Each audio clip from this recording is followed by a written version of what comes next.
কি চাই? চিঠির উত্তর। কোন চিঠি?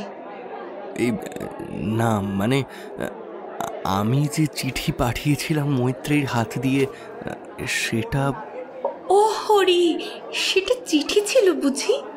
মিতু আমাকে কি একটা কাগজ দিয়েছিল তো বটে।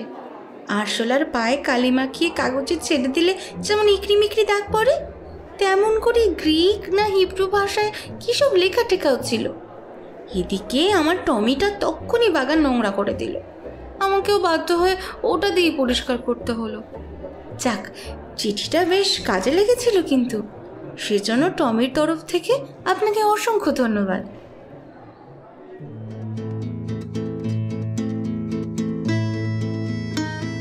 আপনারা শুনছেন কাহিনী স্কোপ।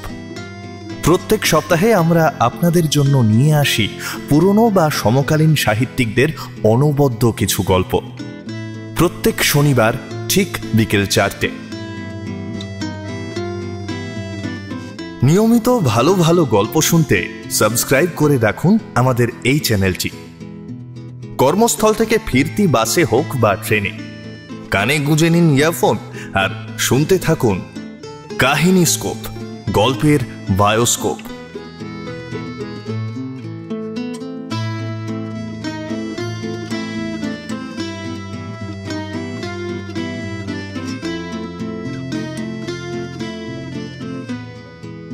ছোট্ট বয়সের দুষ্টু মিষ্টি প্রেম অনেক সময় একতরফা হয়ে রয়ে যায়। হয়তো যাকে আপনি পছন্দ করতেন সে সেই বয়সে আপনাকে পাত্তাই দিতে চায়নি। আচ্ছা, যদি বহু বছর পর আবার একবার সুযোগ আসে, কি করবেন তখন? আজ আপনারা শুনছেন সুলেখিকা সমজা দাসের লেখা গল্প প্রণয় পাশা। গল্পটি 2024 সালের জুন মাসের দেশ পত্রিকায় প্রকাশিত। সাবস্ক্রাইব করুন আমাদের চ্যানেলটি আর শুনতে থাকুন আমাদের আজকের গল্প।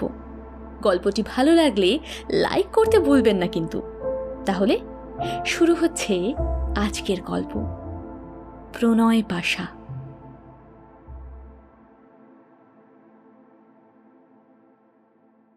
জগদম্বা পুরকায়স্থ একজন শহরের নামজাদা ক্রিমিনাল লয়ার। মিস পুরকায়স্থর নামে বাঘে গরুতে না হলেও শহরের তাবর তাবর পুলিশ ও জাজকুল এক ঘাটে জল খেয়েই থাকেন। মানে ক্লাবে পার্টিতে রঙিন জলের ফোয়ারা ছোটানোর সময়ও তাদের আলোচনার কেন্দ্রবিন্দুতে থাকেন জগদম্বা। কোনো বিচারকের এজলাসে জগদম্বার কেস পড়লে আগের দিন রাতে তার ঘুম হয় না, এই ভেবে যে না জানি মিস পুরকায়স্থ আজকেই না কোন প্যাচে ফেলে দেবেন। তিনি যখন ভরা আদালতে গমগমে স্বরে বক্তিমে করেন, তখন সেখানে পিনপতনের শব্দও শোনা যায় না। সেটা যতটা না তার বক্তিমের গুণে, তার চেয়ে বেশি তার ধমকের ভয়। পাবলিক প্রসিকিউটর অবধি জগদম্বার বক্তব্যে অবজেকশন করার আগে দুবার ভাবেন। জগদম্বা কেস লড়লে ডাক সাইটে পুলিশ অফিসার নিজের বানানো চার্জশিটের উপর মোটে ভরসা রাখতে পারেন না। 100 বার করে মিলিয়ে দেখেন, কোথাও ফাঁক রয়ে গেল না তো। ছোট ছুঁচের মতো ছিদ্র পেলেও মিস পুরকায়স্থ তার মধ্যে দিয়ে ভাল হয়ে বেরোবেন। সে কথা সকলেই এতদিনে জেনে গেছে, তাই কেউ তাকে খুব একটা খাটায় না। এহেন জগদম্বা যে 39 বছর 3 মাস 22 দিন বয়সে বিয়ের পিঁড়িতে বসবেন, এমন ভাবনা কারো সুদূর কল্পনাতেও আসেনি। আর সেটা অবশ্যই অকারণ নয়।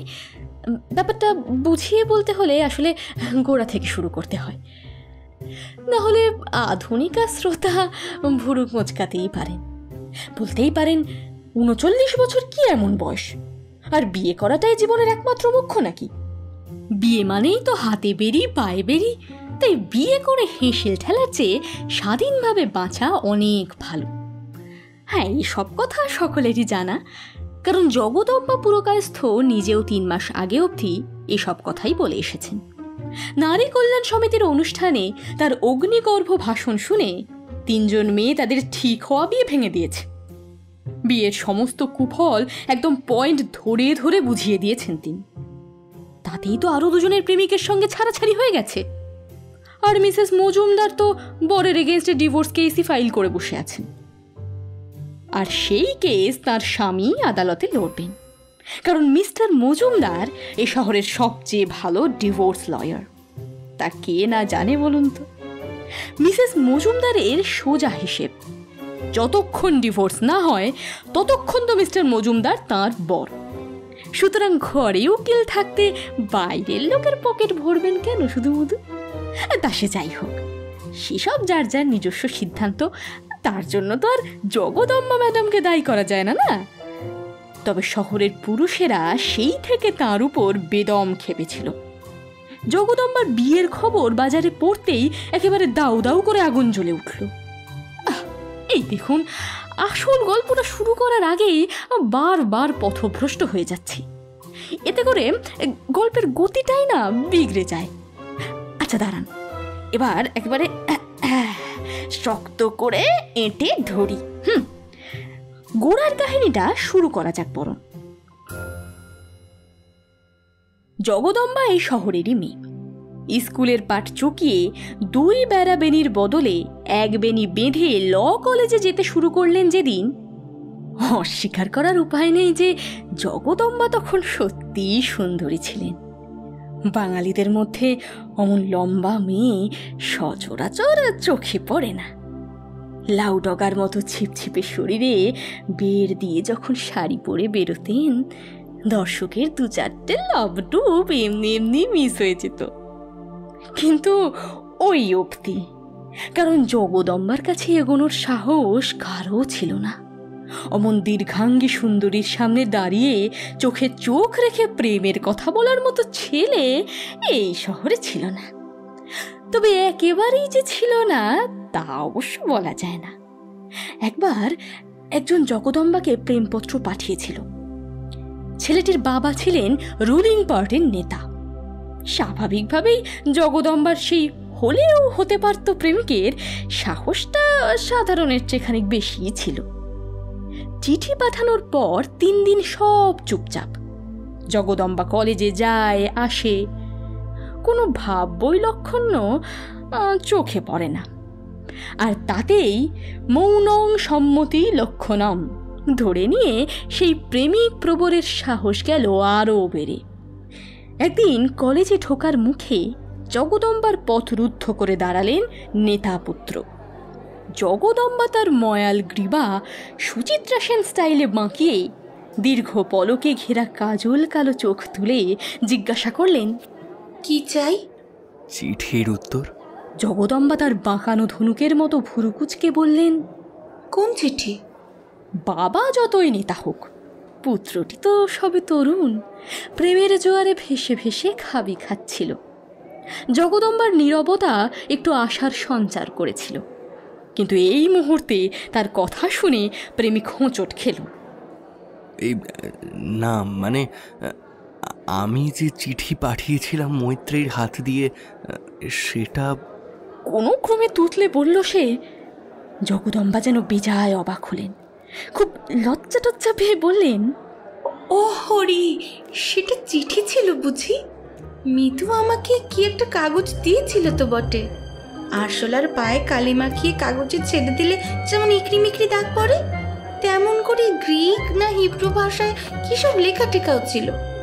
এদিকে আমার টমিটা তক্ষুনি বাগান নোংরা করে দিল। আমাকেও বাধ্য হয়ে ওটা দিয়ে পরিষ্কার করতে হলো। যাক, চিঠিটা বেশ কাজে লেগেছিল, কিন্তু সেজন্য টমির তরফ থেকে আপনাকে অসংখ্য ধন্যবাদ। এরপর জগদম্বার সেই প্রেমিক পদপ্রার্থী আর কথা বাড়ানোর সাহস করেন, কিন্তু জগদম্বা নিজেই ডেকেছিল পিছন থেকে। এই যে শুনুন। দুরু দুরু বক্ষে ঘুরে দাঁড়িয়েছিল ছেলেটি, আর ঠিক তখনই বোমাটা ফেলেছিল জগদম্বা। এর পরের বার চিঠি লেখার সময় হাতের লেখার ব্যাপারে যত্নবান হবেন, কেমন? পরবর্তী ইলেকশনে আপনার বাবার পোস্টারের পাশে সেই চিঠির বড় পোস্টার বানিয়ে দেওয়ালে দেওয়ালে লাগাতে হবে তো। সেই থেকে আর কোনো প্রণয় প্রার্থী জগদম্বার ধারে কাছে ঘেঁষেনি। কে আর সাধ করে নিজের মান খোয়াতে চায়?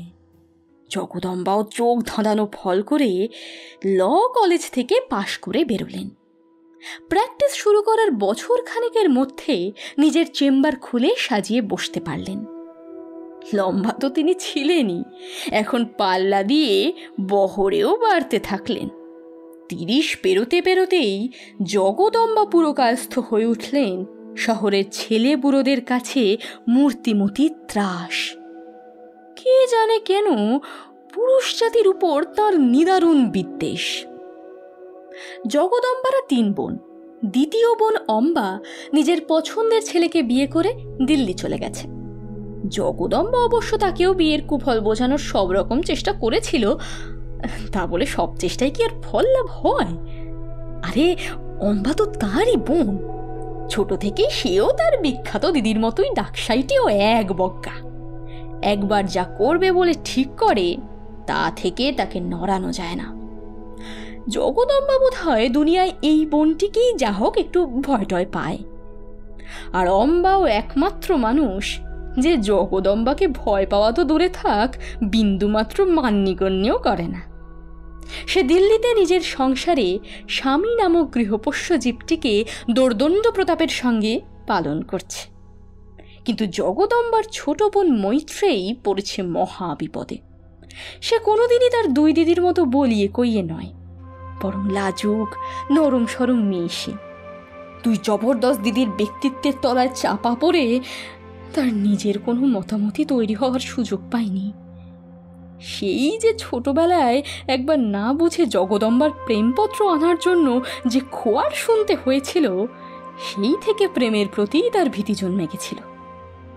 জগদম্বা বড় বোনকে বাগে আনতে না পেরে ছোট বোনটিকে নিজের আদর্শে দীক্ষিত করে তোলার মহান ব্রত নিজের কাঁধে তুলে নিয়েছিল। কিন্তু হলে হবে কি? প্রেমের ফাঁদ পাতা ভুবনে। আরে তীরধনুক হাতে একটা ন্যাংটো বাচ্চা কোথায় যে ওঁত পেতে বসে আছে আপনি জানতেও পারবেন না।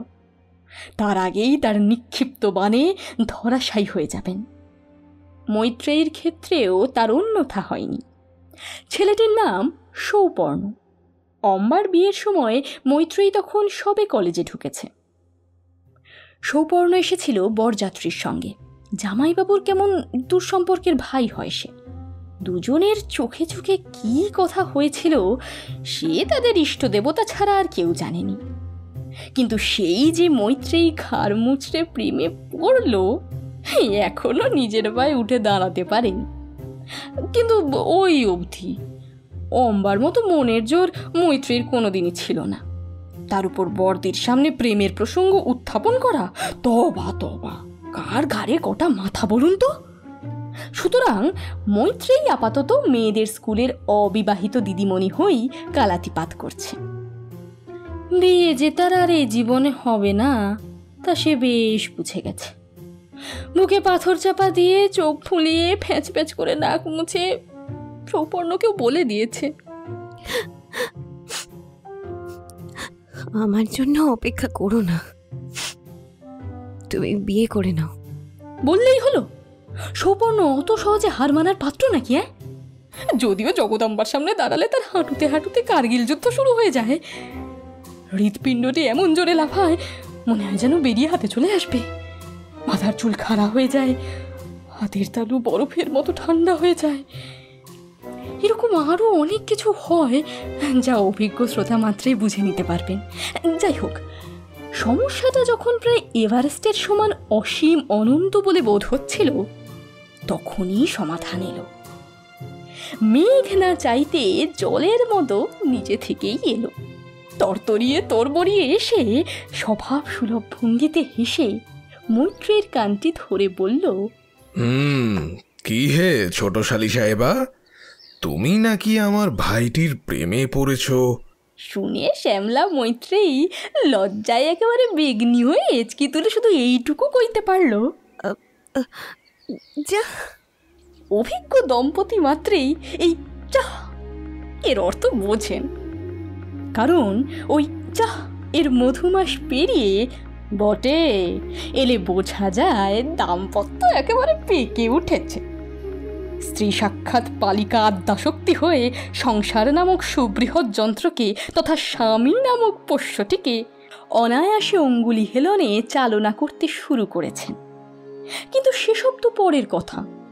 মৈত্রীর অবস্থা গত কয়েক বছরে এতেই আটকে আছে। সুতরাং কেসটাকে হোপলেস ধরে নিয়েই সপত্নীক জামাইবাবু শালীবাহন হয়ে রণাঙ্গনে ঝাঁপ দিলেন। দেখুন, আপনারা বুঝতেই পারছেন, ছোট শালিকার জন্য আমার যুদ্ধে নামা ছাড়া আর কোনো উপায় নেই। তা আপনারা সঙ্গে থাকবেন তো?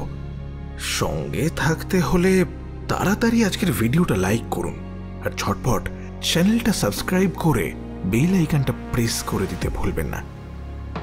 চলুন শুনে নেওয়া যাক এরপর কি হলো।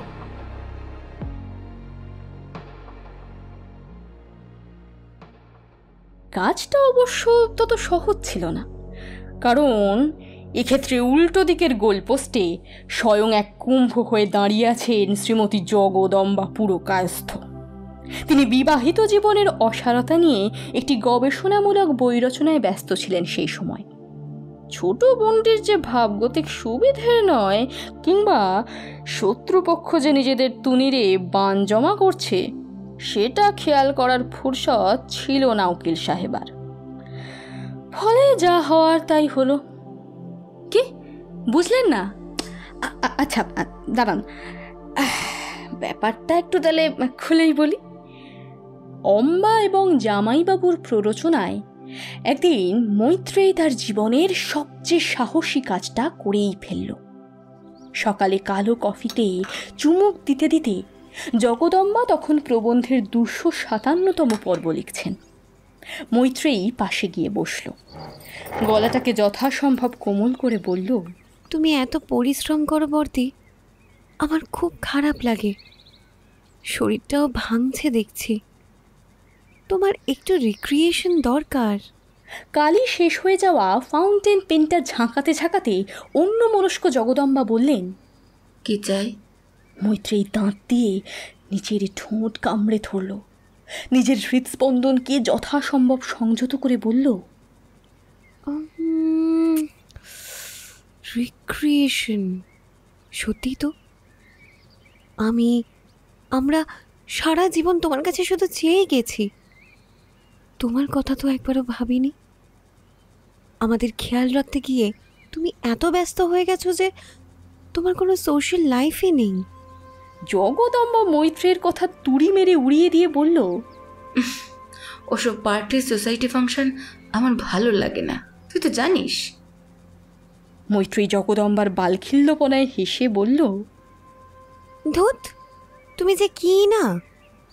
এখন সোশ্যাল হতে গেলে আবার পার্টি ফাংশনে যেতে হয় নাকি? ফেসবুক আছে না? কি বুক?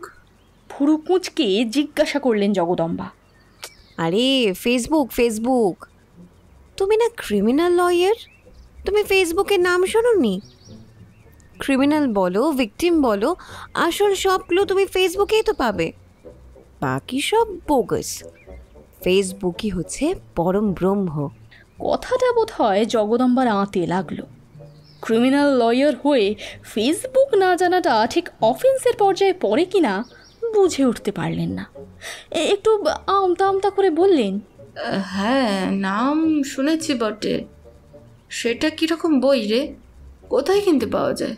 মৈত্রেয়ী এই কথাটুকুর জন্যই অপেক্ষা করছিল।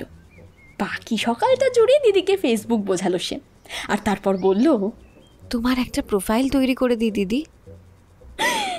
জগদম্বা আঁতকে উঠলেন, বললেন, ওরে বাবা, না না, খবরদার না। তোদের এসব ছেলে মানুষই আমাকে মানায় নাকি? ধুর, লোকে কি বলবে? সোসাইটিতে আমার একটা প্রেস্টিজ আছে না। মৈত্রেয়ী প্রবোধ দিয়ে বলল, আরে বাবা, কে কি বলবে? যারা বলবে তাদের সকলের ফেসবুক প্রোফাইল আছে। আসামি থেকে জজ কে নেই সেখানে, দেখতে চাও? বলে শহরের সিংহভাগ চেনা লোকজনের প্রোফাইল বের করে সে দেখালো জগদম্বাকে। তারপর বলল, আর শোনো, তুমি যদি নিতান্তই লজ্জা পাও তাহলে তার উপায়ও আছে। বেনামে অ্যাকাউন্ট খোলা যেতেই পারে। বেনামে? জগদম্বাকে দেখে মনে হলো চেয়ার থেকে উল্টে পড়েই যাবেন তিনি। মানেটা কি? হ্যাঁ, ফেক আইডেন্টিটি মানে সে তো ক্রাইম। আরে উফ, ওগো না গো না, হা হা করে বলে উঠল মৈত্রেয়ী। অত সিরিয়াস কিছু নয়। ফেসবুকের দুনিয়ায় এ আকছার হয়েই যায়। গুরুতর কিছু নয় গো, জল ভাতের মতোই জলীয়, মানে ওই জলপথ তরলং ব্যাপার, ওতে দোষ হয় না। দোষ হয় না? তুই শিওর? জগদম্বার সন্দেহ যেতেই চায় না। আরে বাবা রে বাবা, বলছি তো শিওর। দিদির হাত ধরে যেন আকুতি করে মৈত্রেয়ী। অতঃপর ফেসবুকে জগদম্বার ফেক আইডি তৈরি হলো, নাম ভোরের আলো। প্রথম প্রথম জগদম্বা খুব একটা স্বস্তি পাচ্ছিলেন না বটে, কিন্তু হপ্তাখানেক কাটতে না কাটতেই বেশ সরগর হয়ে উঠলেন। যখন দেখা গেল তিনি ফেসবুক রসে প্রায় আকণ্ঠ নিমজ্জিত হয়েছেন, ঠিক তখন এদিক থেকে ওদিকে সিগন্যাল গেল, সময় হয়েছে। সেই রাতে জগদম্বার ফেসবুকে নিশীথ গভীর নামের প্রোফাইল থেকে একটি বন্ধুত্বের অনুরোধ এলো। প্রোফাইল পিকচারের জায়গায় তারা ভরা রাতের আকাশের ছবি, টাইমলাইনে ফুল প্রজাপতির ছবি ছাড়া আর কিছুই নেই। জগদম্বা কিছুক্ষণ ভুরু কুঁচকে তাকিয়ে রইলেন। শত হলেও তিনি ক্রিমিনাল লয়ার, নিজের ফেক প্রোফাইল হলে কি হবে, অন্য ফেকদের মোটেই বিশ্বাস করেন না তিনি। সুতরাং গভীর নিশীথকে বন্ধু হিসেবে মেনে নিতে তার আপত্তি যে থাকবে সেটাই স্বাভাবিক। এদিকে নিশীথ গভীরও হাল ছাড়ার পাত্র নয়। পরদিন মেসেঞ্জারে মেসেজ ঢুকলো, কেমন আছো? জবাব দিলেন না জগদম্বা। পরদিন আবার, তোমায় কাজল পড়লে কিন্তু ভারী সুন্দর দেখায়। না, তাও জবাব নেই। শুধু মৈত্রেয়ী দেখল জগদম্বা কোর্টে বেরোনোর আগে অনেক দিন পরে চোখে কাজলের রেখা টানলেন। আর তারপর দিন, আচ্ছা, তুমি যে সবার চাইতে আলাদা সেটা কি তুমি জানো? না, তাও জবাব নেই। আয়নার সামনে একটু বেশি সময় কাটান জগদম্বা।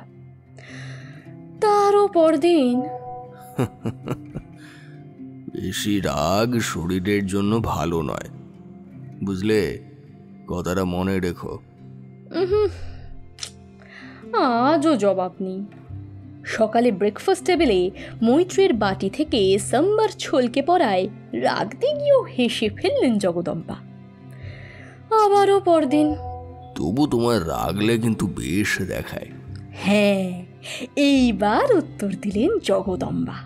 বেয়াদব কাহিকা, ভদ্রমহিলার সঙ্গে কথা বলতে শেখেননি? উত্তর এলো না।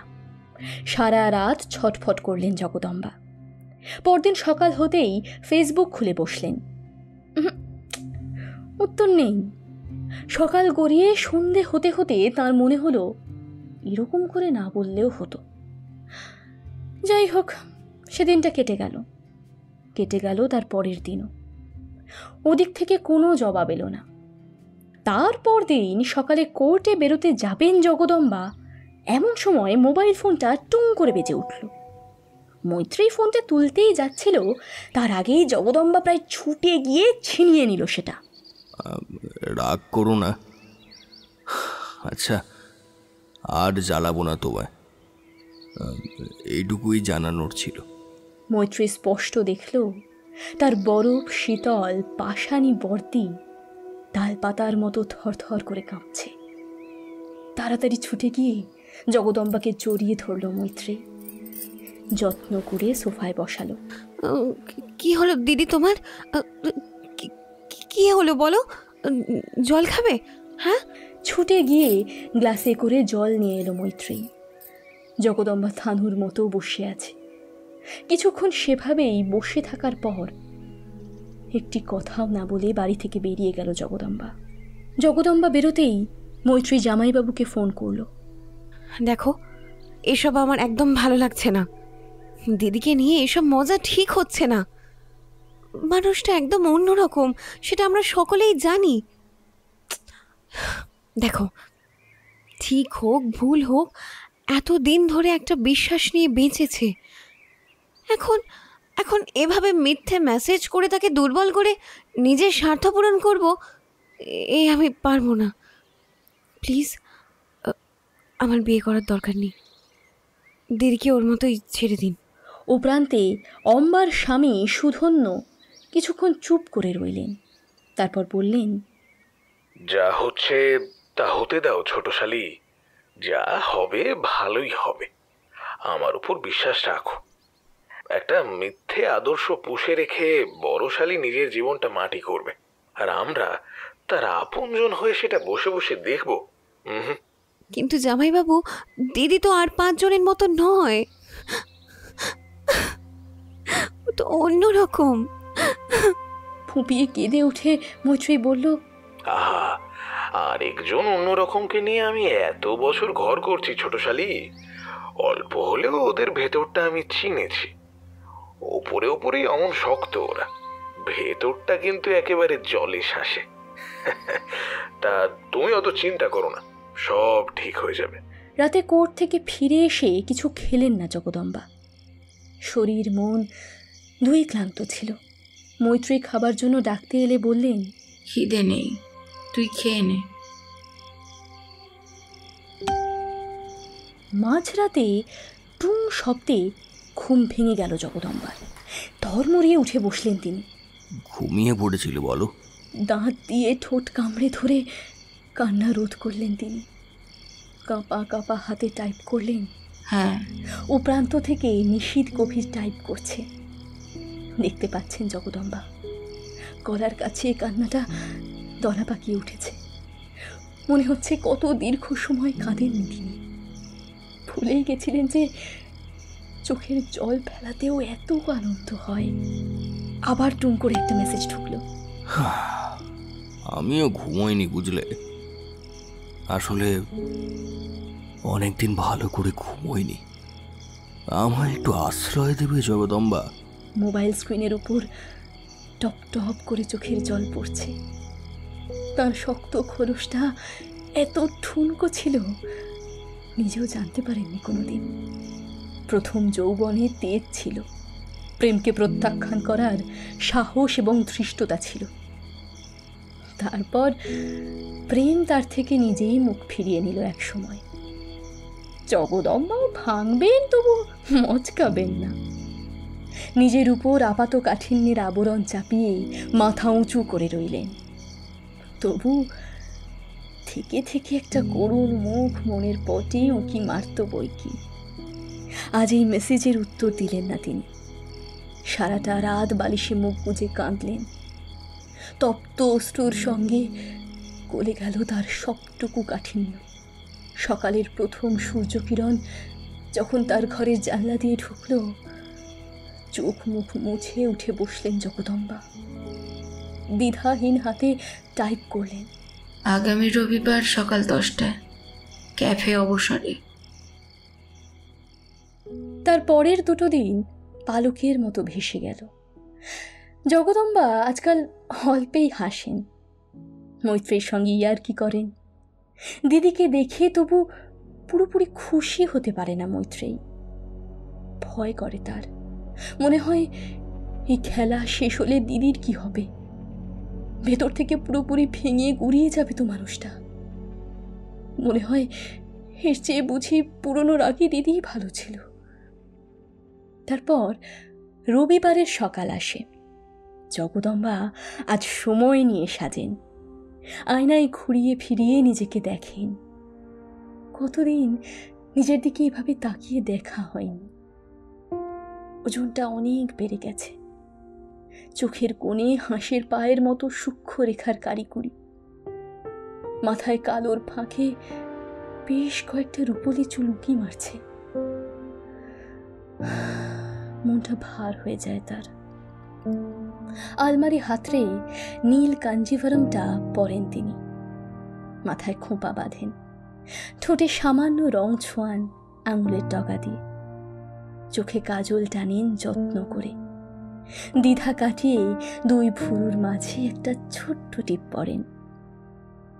আয়নায় নিজের ছায়া দেখে লজ্জায় শিহরিত হন জগদম্বা। তাড়াতাড়ি শাড়ি ছেড়ে ঘিয়ে খোলের তসর পরে নেন। মাথায় বাঁধেন বরাবরের মতো লম্বা বিনুনি, ঠোঁটের রং মুছে ফেলেন, শুধু আভাসটুকু থেকে যায়। আর থাকে চোখের কোণে কাজল রেখা। থাক, ওটুকু থাক।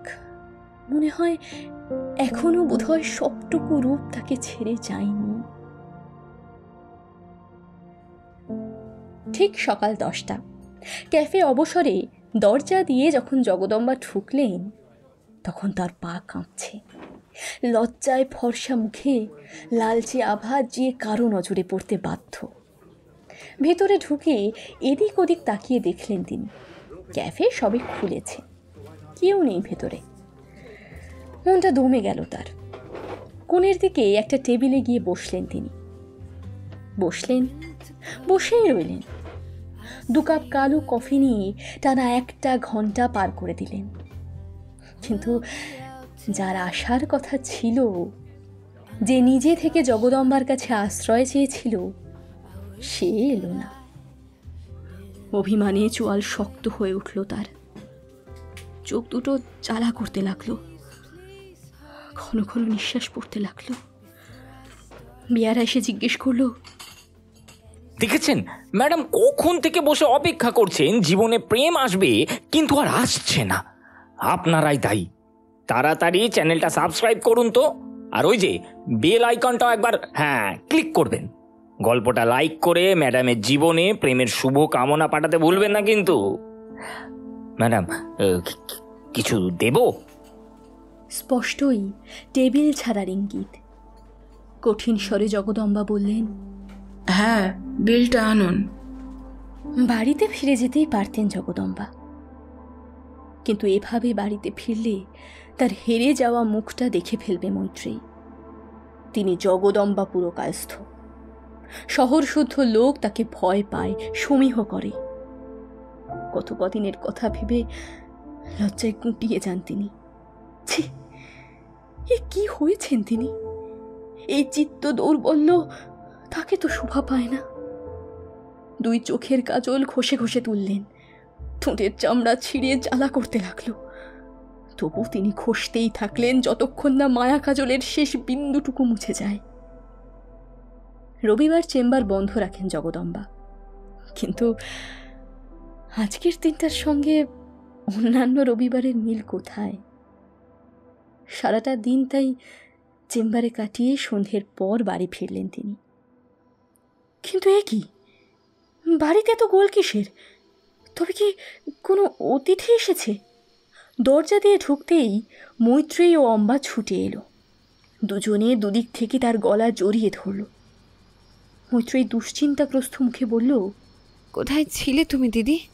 ইস, সে কখন থেকে বসে আছি। মহারানীর এতক্ষণে বাড়ি ফেরার সময় হলো। এতক্ষণ পর বাপের বাড়ি ফিরেও শান্তি নেই। জগদম্বা ঘরের ভেতর দৃষ্টি বুলিয়ে দেখল সুধন্য সোফায় বসে মিটমিট করে হাসছে। এই লোকটাকে ঠিক সহ্য করতে পারেন না তিনি। জীবনে কোনো কেসে না হারা জগদম্বা একবারই হার মেনেছিল, তাও নিজের বোনের জেদের কাছে। সেও এই লোকটার জন্য। জুতো খুলতে খুলতে অম্বার দিকে তাকিয়ে বলল, কখন এলি? অম্বা ঠোঁট উল্টে উত্তর দিল, সে কোন সকালে। ভাবলাম আজ সারা দিন 3 বোনে আড্ডা দেব। কাল থেকে তো তোমার আবার কোর্ট শুরু। তা তুমি রবিবারের দিন যে বাড়িতে থাকবে না, কে জানতো? জগদম্বা মুখে হাসি টেনে বলল, এই তো এলাম। সারা রাত তো পড়েই গেছে, কথা হবে খন। শুধু 3 বোন? আমি বুঝি বাদ? গা চলে গেল জগদম্বার। অম্বা মুখ ভেঙিয়ে বলল, বোনেদের কথার মধ্যে তোমার কি কাজ? তুমি ঘুমোবে। হা, এমন শাস্তি দিও না প্রিয়ে। হো হো করে হেসে সুধন্য বলল, বিয়ের পর বউ ছাড়া রাত্রি যাপনের মতো দুর্বিষহ পানিশমেন্ট আর কি বা আছে বলো তো? ঢং। মুচকি হেসে বলল অম্বা। জগদম্বা আর দাঁড়িয়ে থাকতে পারল না। অসহ্য, সব কিছু অসহ্য লাগছে তার। একটা একটাও কলে গট গট করে নিজের ঘরে চলে গেল সে। দরজা ভেজিয়ে বিছানায় বসে রইল অনেকক্ষণ। গাল বেয়ে দর দর করে জল গড়াচ্ছে। সে কি তবে অম্বার সৌভাগ্যকে হিংসে করছে? কতক্ষণ এভাবে বসেছিল জানে না জগদম্বা। দরজায় টোকার শব্দে মুখ তুলে তাকালো সে। দ্রুত হাতে চোখের জল মুছে বলল, কে? দরজা খুলে গেল। পর্দা সরিয়ে যে মুখটা উঁকি মারল তাকে এখানে দেখার জন্য প্রস্তুত ছিল না জগদম্বা। স্খলিত স্বরে বলল, তুমি? আগন্তুক ঘরে ঢুকে এলো।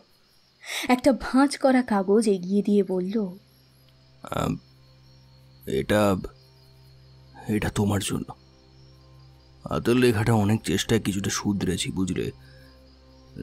দেখো তো চলবে কি না। না চললে আরো 20 বছর চেষ্টা করে আসবো না হয়। কাগজের ভাঁজ খুলল জগদম্বা। তাতে লেখা আছে নিশীথ গভীর। খুব রেগে গিয়ে কাগজটা ছুঁড়ে ফেলে দিল সে। জোরে জোরে নিঃশ্বাস নিল। পর মুহূর্তেই কেঁদে উঠল সশব্দে। নিশীথ গভীর চুপচাপ পাশে দাঁড়িয়ে কাঁদতে দিল তাকে। এতদিন কোথায় ছিলে? কাঁদতে কাঁদতেই জিজ্ঞাসা করলেন জগদম্বা। গভীর নিশীথ তার মাথায় সস্নেহে হাত রেখে বলল, দিল্লিতে, ওখানেই তো চাকরি করি। কতদিন তোমায় ফেসবুকে খুঁজেছি জগদম্বা। সুধন্য না থাকলে হয়তো। বাইরে থেকে জগদম্বার কান্নার শব্দ শুনে মৈত্রী ভেতরে ছুটে যেতে চাইল। অম্বা তার হাত ধরে ফেলল। করুণ দৃষ্টিতে ছোড়দির দিকে তাকালো মৈত্রেয়ী। অম্বা মৃদু কণ্ঠে বলল, আজকে দিনটা ওকে কাঁদতে দে মিতু। অনেক দিন ধরে কান্নাটা জমে আছে। গল্পের বাকিটা সংক্ষিপ্ত। জগদম্বা পুরকায়স্থর বিয়ের খবরে শহরে একটা শোরগোল উঠেছিল বটে, তবে মানুষের প্রকৃতি হলো একটা ব্যাপার নিয়ে বেশি দিন কেউ মাথা ঘামায় না। বিয়েটা সামনের অঘ্রাণেই স্থির হয়েছে। সেই সঙ্গে মৈত্রেয়ীর বিয়েটাও একই মণ্ডপে লাগিয়ে দেওয়ার কথা তুলছিল সুধন্য, কিন্তু 3 বোনের কেউই রাজি হয়নি। মৈত্রেয়ী সারাটা জীবন দিদির ছায়ায় বড় হয়েছে। নিজের ইচ্ছে অনিচ্ছে মুখ ফুটে প্রকাশ করতে পারেনি কোনোদিন। এবার আর তা হবে না। মৈত্রেয়ীর বিয়ে হবে, আর সেই বিশেষ দিনটা হবে শুধু তার নিজের। এছাড়া শ্রোতাদের আরও কিছু খবর দেওয়া বাকি রয়ে গেল, সেগুলো দিয়ে এই গল্পকারও বিদায় নেবে। জগদম্বার বইটা লেখা আর শেষ হয়নি। অসমাপ্ত পাণ্ডুলিপিতে অম্বা নিজের হাতে আগুন ধরিয়ে দিয়েছে। আপদ গেছে। মিসেস মজুমদারের ডিভোর্সটাও এই যাত্রায় আর হচ্ছে না, বুঝলেন? কারণ তাঁর উকিল বড় বেশি ফিস দাবি করছেন। তবে বিয়ের সাথে প্রেমেরও অসারতা নিয়ে একটা 12 পাতার বক্তৃতা লিখেছেন জগদম্বা। নারী কল্যাণ সমিতির পরের অধিবেশনে সেটাই পড়বেন তিনি। আচ্ছা, কেমন লাগলো আজকের পর্ব? এই অবশ্যই জানান কমেন্টে। আপনাদের যদি আমাদের কাজ ভালো লাগে তাহলে অবশ্যই একটি লাইক করে দেবেন। আরও এরকম পর্ব শুনতে চাইলে সাবস্ক্রাইব করে সঙ্গে থাকবেন। আর যদি মনে করেন এরকম কাজ আরও অনেক মানুষের কাছে পৌঁছানো উচিত, তাহলে না হয় একটু বন্ধুদের সঙ্গে শেয়ারই করে নেবেন। আপনাদের ছোট্ট ভালোবাসা আমাদের পৌঁছে দিতে পারে আরও অনেক অনেক মানুষের কাছে। আজকের পর্ব পাঠে বর্ণিশা, মৈত্রের চরিত্রে তানিশা, জগদম্মা পিয়ালি মণ্ডল, প্রেমিক এবং নিশীথ গভীরের চরিত্রে আমি শুভঙ্কর, সুধন্য কুন্তল, অম্বার চরিত্রে মৌটুসী এবং বেয়ারের চরিত্রে অর্পণ। রচনা Somja Das, sound design Phoenix, cover Monalisa, graphics Invisible Man. আগামী সপ্তাহে আমরা আসছি আরও একটি নতুন পর্ব নিয়ে। সঠিক সময়ে নোটিফিকেশন পেতে অবশ্যই সাবস্ক্রাইব করে রাখুন আমাদের চ্যানেলটি, আর পাশের বেল আইকনটি প্রেস করতে ভুলবেন না কিন্তু। তাই দেরি না করে সাবস্ক্রাইব করুন আমাদের চ্যানেল কাহিনী স্কোপ, গল্পের বায়োস্কোপ।